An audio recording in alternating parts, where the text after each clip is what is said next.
Day 14 of the 1 year fast. I feel really good today. I feel brilliant. I feel good physically. I feel good mentally. And no emotional hang-ups as far as I can tell. So feeling really good on day 14. Tomorrow we'll be stepping into the third week of the 1 year fast. And I will be fasting tomorrow, Sunday, taking a break on Monday, fasting again on Tuesday, taking a break on Wednesday, and then fasting again on Thursday next week. So my 3 days of fasting next week will be Sunday, Tuesday, and Thursday. And I will take my ketone readings at the end of each of those 24-hour fasts. So yeah, feeling really good. Looking forward to stepping into week 3. Feels like there's real momentum now. I've got 2 weeks under my belt, that fortnight under my belt. So stepping into that third week, it feels like we're really starting to get somewhere. Today is the 4th of July. Massive day in America. 250th anniversary of the Declaration of Independence. So a massive, massive day in America. And as an Englishman, as a Britishman living in America for the past 20 years, I do think often about the state of governance in America. And you go back 250 years and you think about the people at the time declaring their independence from the monarchy of Britain. And when you think about monarchies, I guess, I don't want to be controversial, I just want to share a point of view. But when you think about monarchies, even in those days, it would have appeared a bit of an anachronism. Maybe millennia ago, there was some credence to the monarchy. But 250 years ago, I don't believe there was any credence to a monarchy then. And certainly today, I don't really see where a monarchy plays a part in a society. It really is, today is a complete anachronism. And particularly if your monarch is out of step with the people.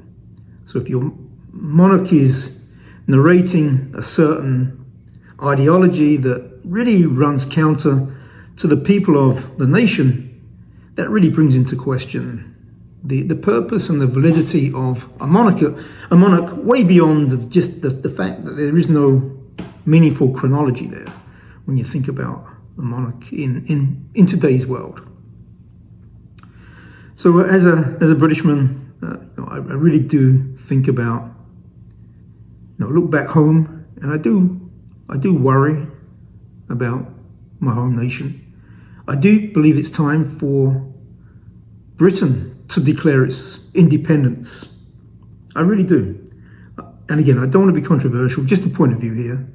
I do believe it's time for Britain to stand up, become a republic, place the sovereignty of the nation squarely in the hands of the people, remove the monarchy from the equation. And when I further reminisce on the events of 1997 and I'm not sure whether it was a tragedy or a travesty of Diana's death, and then you look at the state of play today, it does seem very odd, very curious that we all have that amnesia from that period of time, because there's so many unanswered questions. In my mind, there are so many unanswered questions around that event. Again, was it a tragedy or was it a travesty? That needs to be answered. But yeah, reminiscing as a Britishman, living in America, thinking about the Declaration of Independence. Is it time for independence back in the homeland of Britain?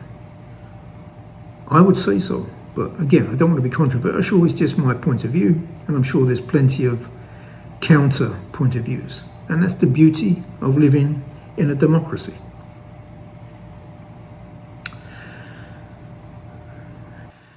Today is, I can eat today up until midnight, and then I go into my 24-hour fast tomorrow.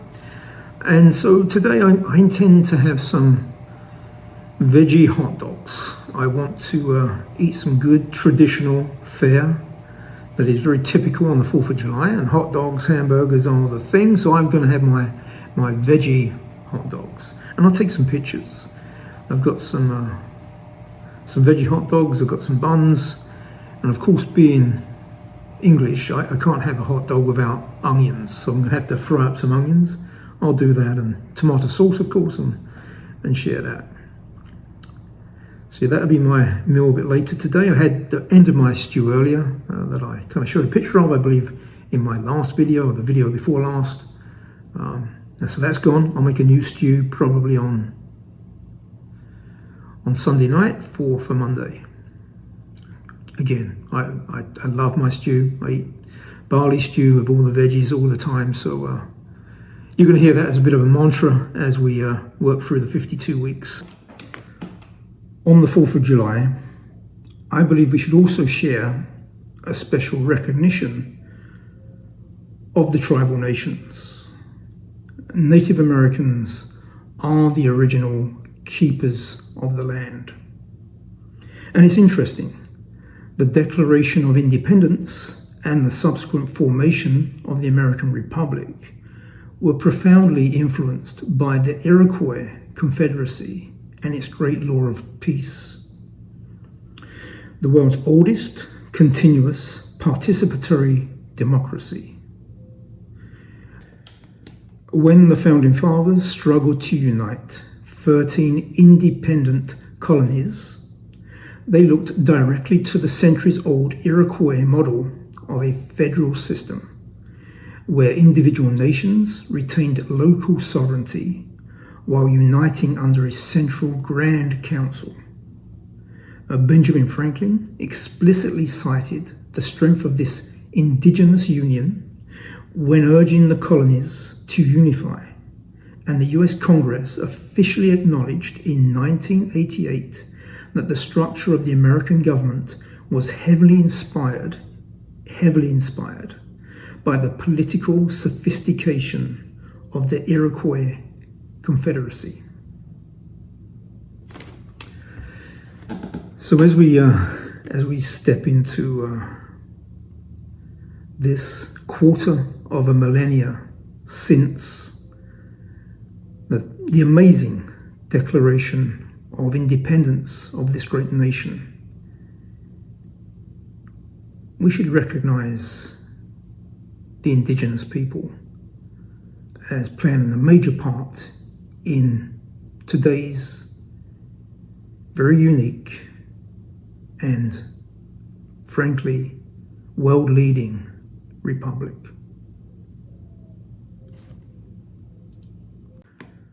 Also, as we celebrate 250 years since the Declaration of Independence, and today we wave a flag and we watch some amazing fireworks on the 4th of July.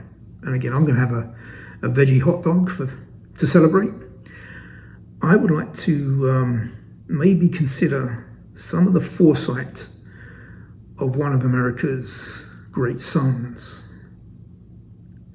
Edgar Cayce, the North American Nostradamus. And I'd just like to read some of the thoughts around Edgar Cayce as we step beyond a quarter of a millennia in the United States since the Declaration of Independence. Edgar Cayce shares the following statement: that the United States was a grand experiment designed to see if a diverse group of people could govern themselves under the principle of universal brotherhood. And I don't want to be facetious, but we should probably change that to from brotherhood maybe to humanhood, to be inclusive. Again, not being facetious. Edgar Cayce warned against internal division within the United States. Long before the intense political polarization of the modern era, Cayce gave stark warnings about the exact dangers that could threaten America. As it aged, he explicitly stated that the greatest threat to the country would never come from foreign powers, but from internal strife. selfishness, and a forgetting of its core spiritual principles. Cayce warned that if America became overly obsessed with materialism and forgot to care for all layers of society, it would face massive social and physical upheavals. He noted that the soul of the nation must constantly align its actions with its stated ideals. In God we trust, to survive long term.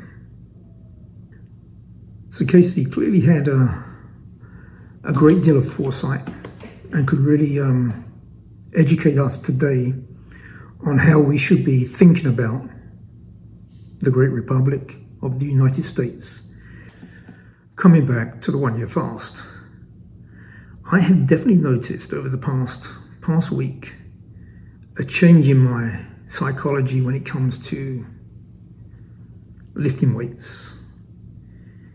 For context, about 4 years ago, I suffered a rotator cuff tear that necessitated a shoulder surgery.